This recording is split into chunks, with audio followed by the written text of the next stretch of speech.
Hello. For my tasting today, I'm taking a look at a grape variety that we don't see a lot of for sale in New Zealand. This is a Scheurebe. It's from a producer called Gerd Stepp, and he produces this in the Pfalz, and this is the 2022 vintage. Now, Weingut G Stepp is a winery from the Pfalz in Germany. Pfalz, Rhine Pfalz, sometimes also known as the Palatinate. So not surprisingly, it's a winery where sort of Riesling really shows to the fore. But Stepp also produces quite a wide variety of wines from other varieties. He has a good reputation for the Pinot Noir he makes. He also makes Chardonnay, Pinot Gris, Pinot Blanc, Gewürztraminer. There's even a Sauvignon Blanc and a Cabernet Franc in his range. And while I don't have all those wines to show you, over the next few days I will be going on to look at the Riesling from the Saumagen vineyard, a Pinot Blanc, a Chardonnay, and also a Pinot Noir to look at. So if possible, do try and join me for those tastings as well. The family vineyards that Gerd has taken over are located in the Mittlehaardt region, the central region of the Pfalz. And he grew up helping in the vineyards, and they also had apple orchards. This was all based in the village of Bad Dürkheim. Gerd studied oenology, but once he graduated, he decided to travel, first of all taking himself to New Zealand. After a year in New Zealand, he returned to Germany and ended up spending 2 years working at an Institute of Soil Management in Neustadt. Following that, he went on to work in many places around the world. At one stage, he was a winemaker in Zimbabwe's largest winery. From there, he went on to set up a wine bottling plant in Nigeria.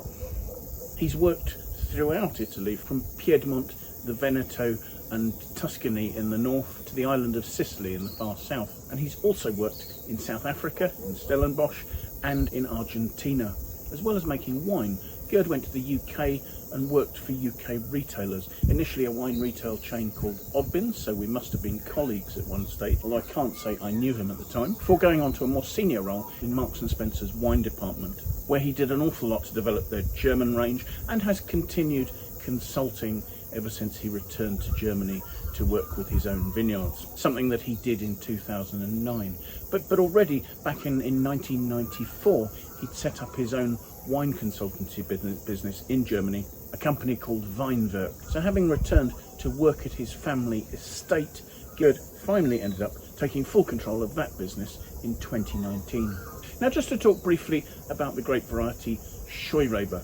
Scheurebe is largely regarded as one of the more successful German grape crossings to emerge in the 20th century. Unlike many of the others, it does tend to get produced as a single varietal wine. And because of its good acidity, has an ability to sit anywhere on the sweetness spectrum, from dry wines like this one, right the way through to luscious, botrytis sweet wines such as Trockenbeer and Auslese. Now, Scheurebe is most significantly grown in Germany, where it's about 1% of all plantings, a figure that is declining slowly, and also is seen quite a lot in Austria, where I think it's about 0.6 or 0.7% of the plantings. So it's not amazingly widespread. You do also see amounts of it planted in Switzerland, Slovenia, and the United States of America. Scheurebe is an aromatic grape variety that can show herbaceous aromas such as blackcurrant leaf, but also the fruit will demonstrate notes of grapefruit, lemon, lime, and honeysuckle. In Germany, Scheurebe is planted in most of the regions throughout the country. However, it's most commonly found in Rheinhessen, the Pfalz, the Ahr Valley, and Franken. The variety was named after its creator, Dr. Georg Scheu, who was the person who initially made the crossing, actually sometime during the First World War, either in 1915 or 1916. At that stage, the variety was simply known by the unglamorous name of Samling 88, meaning seedling number 88, and the variety didn't actually get released to be planted until 1945. And it won quite a bit of favour and was quite popular to be planted in the 1950s. Now, Dr. Scheu's aim was actually to be creating a Riesling Silvaner crossing that would display all the better aspects of that later variety, Silvaner, but that could be grown in the Rheinhessen region. However, there does seem to have been a little bit of confusion here because subsequent examination, presumably through analysing the variety's DNA, shows that it isn't actually a Riesling Silvaner crossing. In fact, it's a crossing of Riesling and a grape variety called Bukettraube. So something clearly went awry in the crossing process there. Scheurebe tends to be quite high yielding. It has slightly lower acidity than Riesling, but still manages to give good freshness to the wines it makes. The best wines will come from vines that are fully mature, probably 20 years old or older. And it is fair to mention that if picked early, Scheurebe can really be quite tart, harsh and unpleasant. However, the wine's acidity and its fruit concentration can make it well suited to aging. Now, just to talk about the 2022 vintage in Germany, 2022 was an unprecedentedly warm vintage. The early growing season, the late winter and early spring, was relatively uneventful. Frost wasn't a problem, bud burst and fruit set was good. The summer was dry with searing temperatures, resulting in drought conditions. Temperatures were hot and there were long strings of really bright sunny days, and it really wasn't until September that some relieving rain fell. Even then, the heat was such that there was very little problem with rot or fungal disease. The resulting harvest gave good yields of clean, ripe, healthy fruit. Because of the low rainfall, the berries tended to be small and intensely concentrated, giving strong acidity. And although the whites may not have had razor-sharp acidity, there was a rich fruit profile that should give the wines the ability to age. So I don't have a lot of information about the winemaking for this wine. It's certainly 100% Scheurebe. My understanding is that the fruit came from the Hexheim and Berg vineyard, a location with limestone-rich calcareous soils. Fruit was harvested entirely by hand, allowing selection in the vineyard. The juice was pressed and fermented in temperature-controlled stainless steel tanks at temperatures between 12 and 16 degrees C, and certainly the 12 degrees seems quite a low fermentation temperature. The wine remained in stainless steel and aged, with its lees of dead yeast being stirred up occasionally in the vat for a period of 6 months prior to being bottled. And I've seen a suggestion that this is a wine that could age for somewhere in the region of 10 years or so, which actually at this price could make this a great value buy. So let's take a look at the wine and see what we think, shall we?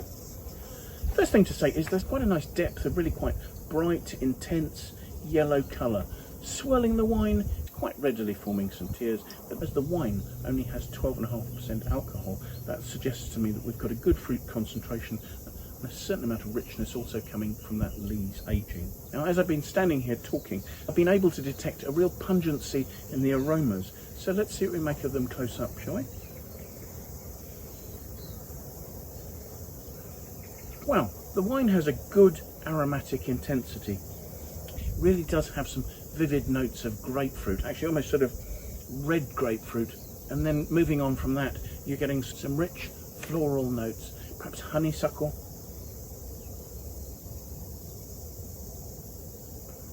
Then sitting behind that, there are both creamy and mineral notes, all of which are really quite encouraging. So let's have a taste, shall we?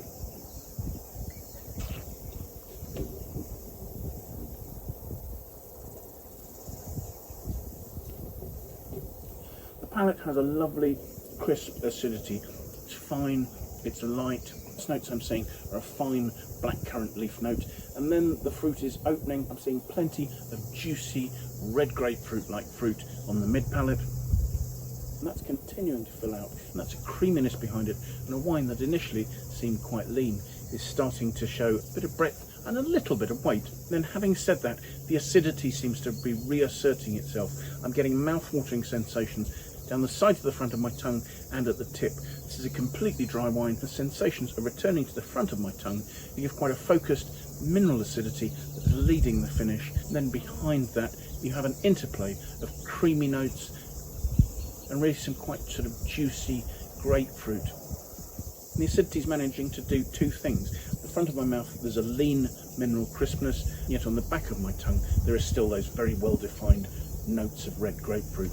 Given the wine's acidity, I have plenty of confidence that this is a wine that could age. The concentration of the fruit flavours and aromas is excellent, and given time, I should imagine those fruit flavours will broaden out. They will start to show some of the slightly sort of honeyed honeysuckle notes that I was seeing on the nose, and there will be more roundness and richness on the palate. Thinking about quite how to score this wine is difficult. It's a relatively simple, straightforward wine. Coming from the 2022 vintage, it has an incredible concentration of fruit and a real precision with its acidity. In some ways, given its simplicity, I wonder if a score of 90 out of 100 is appropriate. But I actually think its concentration, its vivacity, and the fact that I believe it can age probably earns it a score of 91 out of 100.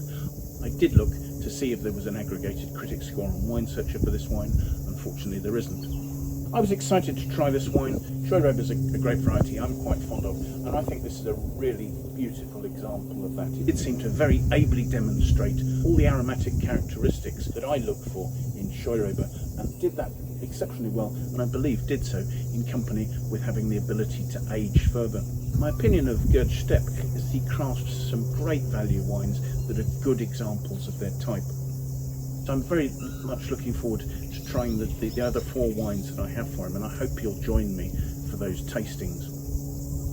If you've enjoyed this tasting, I do hope that maybe you'll be able to press the like button. I'd really appreciate your support in doing that. If you've enjoyed this tasting and you're watching others of these tastings, perhaps I could ask you, could you consider subscribing to my YouTube channel? That would really help me to develop it further. But if you have any friends who you think might be interested by my tasting videos, if you could forward them to them, that would be amazing. If you have any comments or questions, please do pop those in the comments box below. I'd love to hear what you think about the tastings I'm doing, the wines I'm looking at, or anything else that relates to that. So thank you once again for taking the time to join me, and I do hope that maybe you'll be able to make some time and join me at one of my next tastings. Hopefully we'll see you there. Bye for now.